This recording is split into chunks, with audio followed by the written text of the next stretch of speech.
नक्कीच मला असं वाटतं की बघा हा निष्काळजीपणा म्हणता येईल त्यांचा किंवा एक दुर्लक्ष करणं किंवा असा काहीतरी हा प्रकार आहे। आणि एवढी मोठी व्यक्ती, एवढ्या मोठ्या पदावरची व्यक्ती महाराष्ट्रामध्ये येते आणि भारतातील जी शिखर परिषद आहे वकिलांची, शिखर परिषद जी आहे bar council of Maharashtra and Goa, म्हणजे जे वकील घडवते, वकील बनवते, त्यांना लायसन्स देते आणि त्यांच्यावर नियंत्रण राखते, अशी संस्था भारतातील सर्वोच्च पदावरच्या व्यक्तीचा इकडे बोलून सत्कार करते। आणि त्या कार्यक्रमाला यांना त्या ठिकाणी जावंसं वाटलं नाही किंवा गेले नाही किंवा त्याबाबतचं कोणती त्यांनी सूचना दिली नाही किंवा काय, तर त्यामुळे हा कुठेतरी जाणून बुजून त्यांनी हा केलेला हा निष्काळजीपणा म्हणता येईल, लॅप्सेस इन प्रोटोकॉल जे म्हणतायत। आपण पाहिलं असेल मागच्याच काही दिवसांपूर्वी पहलगाम या ठिकाणी जो अटॅक झाला, अटॅक झाल्यानंतर संपूर्ण भारतामध्ये रेड अलर्ट, हाय अलर्ट जे आहे, मुंबई देखील हाय अलर्ट आहे।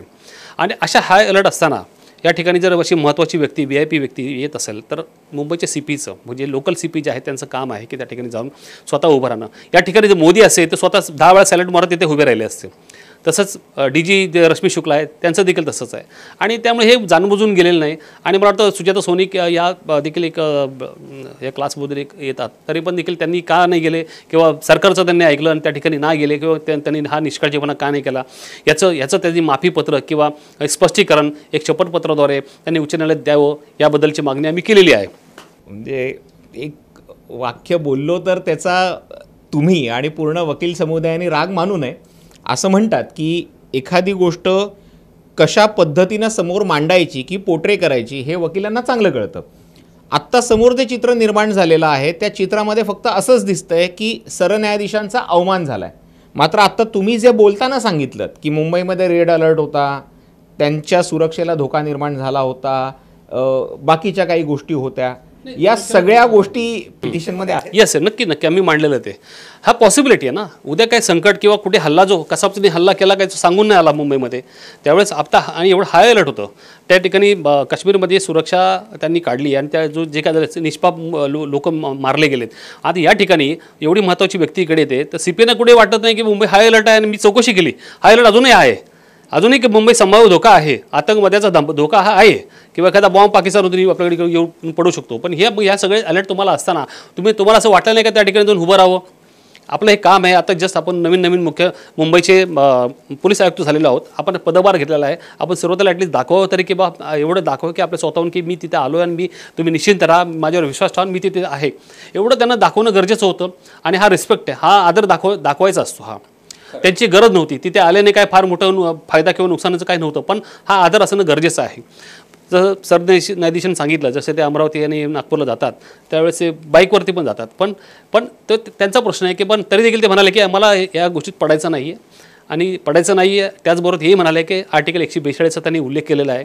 त्यामुळे आता हे न्यायाधीशांनी, मुंबईचे जे न्यायाधीश आहेत उच्च न्यायालयाचे, त्यांनी आता ह्या प्रकरणामध्ये ही याचिका जी आहे, ही याचिका आता कशी घ्यावी याचं काय करायचं, मला हाच प्रश्न तुम्हाला विचारायचा होता की अनेकदा PIL जेव्हा ॲक्सेप्ट केल्या जातात किंवा त्या फेटाळल्या जातात तेव्हा जज त्याच्यावरती ताशेरे ओढतात। हा प्रकार नक्कीच गंभीर आहे। सरन्यायाधीशांचा अवमान हा कोणीही सहन करणार नाही, म्हणजे ते मराठी आहेत म्हणून महाराष्ट्र अवमान सहन करेल हा मुद्दाच नाही आहे। पण तुम्हाला या सगळ्या क्रिमिनल रिट पिटिशनचं भवितव्य काय वाटतंय? असं आहे की बघा, एक ज्युडिशरी ही संस्था आहे, न्यायिक संस्था आहे, त्याचे प्रमुख, त्याची हेड जे आहे ते दिल्लीमध्ये आहेत सर्वोच्च न्यायालयामध्ये। इन शॉर्ट आपले ते फादर असं म्हणता येईल आम्हाला। तर आपल्या वडिलांचा ज्यांनी अपमान केला आणि तो अपमान हा चुकीच्या पद्धतीने त्यांनी केलेला आहे आणि तसा तो टाळू शकले असते। ही गोष्ट स्वतः न्यायाधीशांनी, सरन्यायाधीशांनी स्वतः भाषणातून ती बोललेली आहे। हा कुठला इतर बातम्यांचा रेफरन्स नाही किंवा इतर कुठलाही रेफरन्स नाही, त्यांनी स्वतः वक्तव्य केलेलं आहे। संपूर्ण वक्तव्य माध्यमातून छापून आलेलं आहे आणि त्याची सगळ्यांनी दखल घेतलेली आहे। त्या ठिकाणी हजारो वकील होते, सरन्यायाधीशांना ग्रेट करायला, त्यांना सत्कार करायला नॉर्मली 2000 वकील तर त्या ठिकाणी 5000 वकील आले होते। तिकडे व्यवस्था अपुरी पडली, जेवण कमी पडलं, एवढा त्यांच्याबद्दलचा महाराष्ट्रामध्ये त्यांच्याबद्दल एवढं प्रेम आहे, आपुलकी आहे संपूर्ण त्या ठिकाणी, आणि सर्व या घटनेचे साक्षीदार आहेत। त्या ठिकाणी असलेले बार काउन्सिलचे सर्व मेंबर, पोलीस अधिकारी हे संपूर्ण या घटनेचे, ह्या वक्तव्याचे साक्षीदार आहेत। त्यामुळे मुंबई उच्च न्यायालयाचे न्यायाधीश या गोष्टीबद्दल अनभिज्ञ आहेत असं मला वाटत नाही। सो मोठं त्यांनी ही खरं तर करून घ्यायला पाहिजे होतं, ते त्यांनी केलं नाही। बार काउन्सिल ऑफ महाराष्ट्र ज्यांनी हा कार्यक्रम आयोजित केला, त्यांच्या कार्यक्रमामध्ये घडले, त्यांचं हे इन्सिडेंट घडलेलं आहे, त्यांनी देखील हे करायला पाहिजे होतं, त्यांनी देखील केलं नाही। किंवा आमची ॲडव्होकेट असोसिएशन जी आहे बॉम्बे हायकोर्टची, त्यांनी देखील हे करायला पाहिजे होतं, पण त्यांनी कुणी केलं नाही. त्याचं कारण मला माहीत नाही. ते कारण काय असेल ते सांगतीलच भविष्यामध्ये. तर मला असं वाटलं की ह्या ज्युडिशरीचा मी घटक आहे, मी त्याचा अविभाज्य भाग आहे, मी वकील आहे आणि ज्या न्यायालयात आम्ही काम करतो आणि ज्यांच्याकडे आम्ही काम करतो अशा हे न्यायाधीश सरन्यायाधीश हे आमचे पिता समान आहेत आम्हाला. तर त्यांचा हा ज्युडिशरीचा अपमान आम्ही सहन करू शकत नाही.